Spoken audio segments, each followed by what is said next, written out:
Okay, now we come to a tough one. We're going to set coupler height. I set this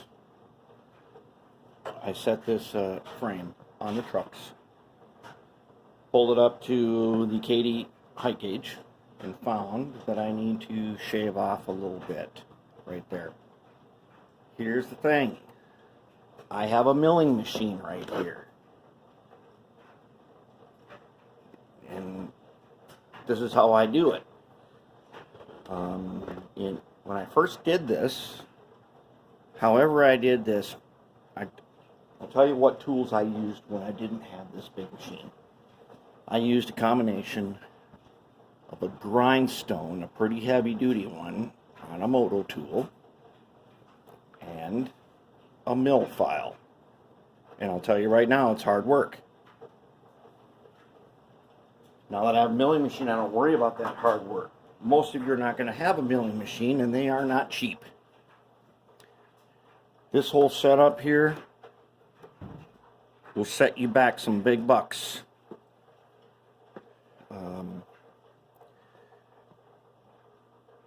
I'm going to use an end mill here, and I'm going to shave this off perfect. This will take me just a few seconds. Here's the thing. You need to shave off. Let's find my pointer here. Okay.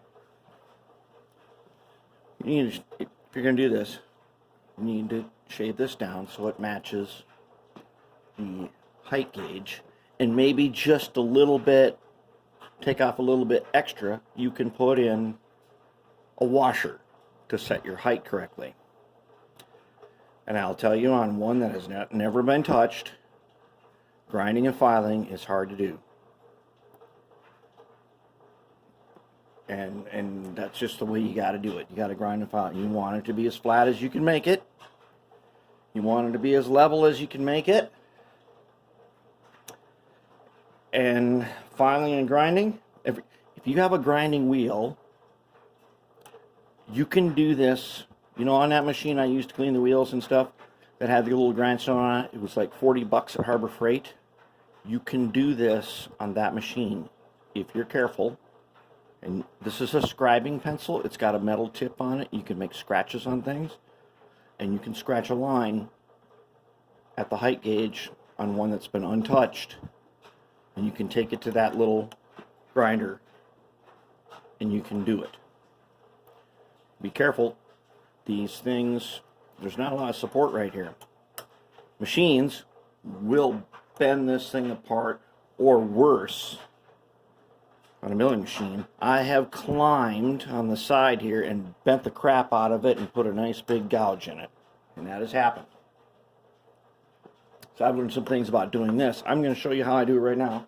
Now on those GP35s, here's the thing.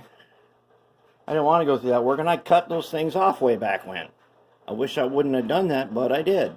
And I body mounted the couplers. I do not body mount couplers anymore. I don't like body mounted couplers because I took some locomotives out of storage that had body mounted couplers and some things that were glued in on the pilots, and guess what happened? Pull a heavy train, broke it right out of there. That's why I like, if I can mount coupler with a screw to the frame, that's the way I like to do it. I like strength on mine. Remember, my locomotives, they're not for contests. They're for running. They're for operations. All right, so first, take a little marble here. I'm going to put it on my 4-flute end mill. Okay, I don't need much. What I have learned, I'm bringing it in here, is to do this right, I need to get the end mill on there. Let's see if I can come around a little bit. I'm going to have to operate. Okay, that's not going to work. You're not going to be able to see that here. I'm going to have to put you over here. Okay. Where did I get this thing? Northern Tool. They don't carry it in stock, but they have it, and it's a pretty good deal. And the shipping will cost you nothing if you order it in the store and have them order it for you. And let me tell you, that shipping is like 200 bucks. So it is worth ordering it in the store. Alright, so let's take care of business. and let's do this. I feel for you if you're using a file. That's hard work, and I've done it. All right, let's see if we can get this thing rolling. First, I'm going to let her spin a little bit. I'm not going to go high speed quite yet. I need to get it set in position. One of the things is, most of that mill has to stay on this pad for me not to wreck it.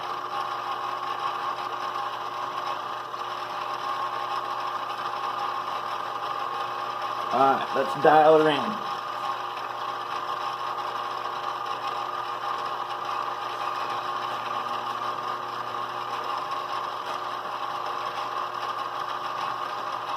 Getting close.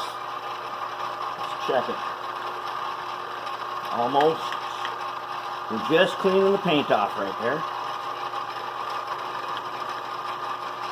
Okay, now we need to turn up the speed.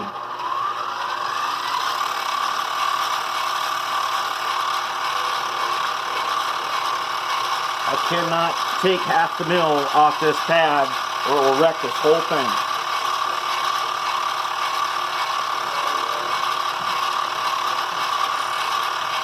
Got to stay on the pad. Okay. You need to back off.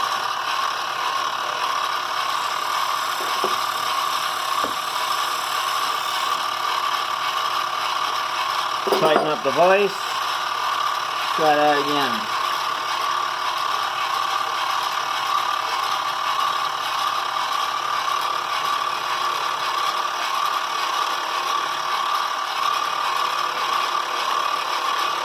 As soon as I start making chips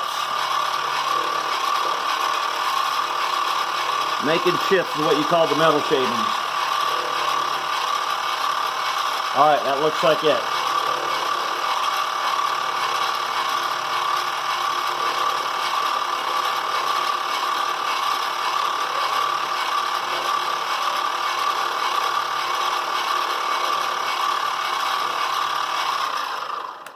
Alright, I think we got it. We're going to check it now.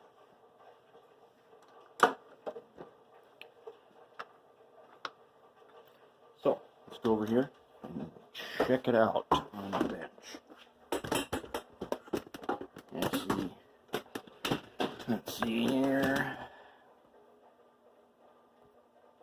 Zoom out a little bit. Now let's zoom in a little bit. Alright, let's see if we made it. If we did, this thing will slip over the top of that coupler height gauge. Okay, seated. Now if you have this gauge, one thing I don't like about this gauge has this magnet thing on it, which is helpful for track laying. We're not talking about that right now. This one here, this flat pad in the back, if I can slide in just like that and go over the top, that means I'm set properly. See that?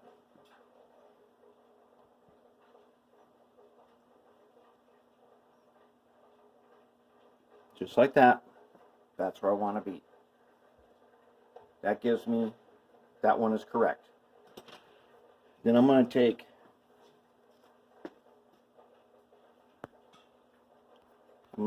this set right here, 246. I'm going to go ahead and I already know there's a screw hole in there because I took out screws from there. I'm just going to check it, the tap, and if we're good to go, then we're done with that. And that's all there is to it. You should have this Katie 246 set on your workbench. You should have this plastic height gauge on your workbench. And let me tell you something else. Take a look. This thing right here is so smooth, just rolling it back and forth. It is just incredibly smooth. That means we did a really good job on those trucks. And they're just amazing. Alright, so that's it for setting height. I'm telling you, I feel for you if you're going to be using a file on a grindstone. But that's what you got to do. All right, moving on.